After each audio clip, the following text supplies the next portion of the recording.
England প্রবাসী বাংলাদেশি নিঝুম মজুমদারের জন্য বঙ্গবন্ধু শেখ মুজিবুর রহমানের মূর্তি তৈরি করছেন নদিয়ার কৃষ্ণনগরের ঘূর্ণির মৃৎশিল্পী রানা মল্লিক।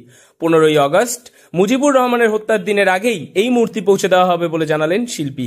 ইতিমধ্যেই এই মূর্তি শেখ হাসিনা দেখেছেন এবং করার অনুমতি দিয়েছেন বলে জানালেন মূর্তির রূপকার রানা মল্লিক। 3 থেকে 4 দিনের মধ্যে বাংলাদেশের উদ্দেশ্যে এই মূর্তি রওনা দেবে বলে জানিয়েছেন শিল্পী।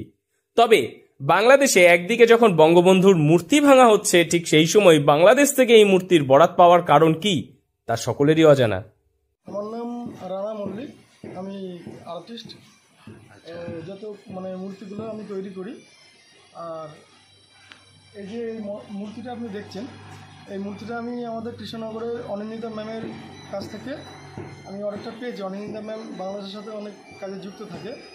তো এই মূর্তিটা শেখ হাসিনা ম্যাডাম দেখেছে, দেখি ওনার ভালো লেগে উনি এটাকে কমপ্লিট করার একটা অনুমতি দিয়েছে।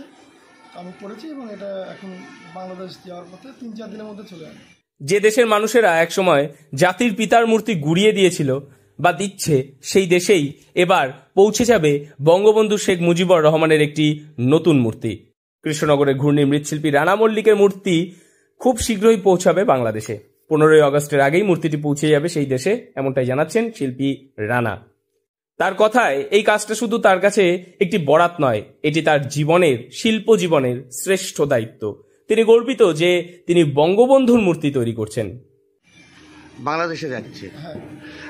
এখন আমরা দেখতে পাচ্ছি যে বাংলাদেশের মুজিবরের মূর্তি ভেঙে ফেলা হচ্ছে, ঠিক তার পরপরই আপনার কাছে অর্ডার এসেছে মূর্তি তৈরি করে আবার বাংলাদেশে যাচ্ছে।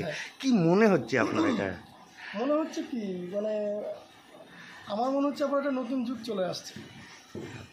এটা তৈরির মাধ্যমে আমার মনে হচ্ছে সামনের দিনে আরও অনেক কিছু তৈরি হতে পারে।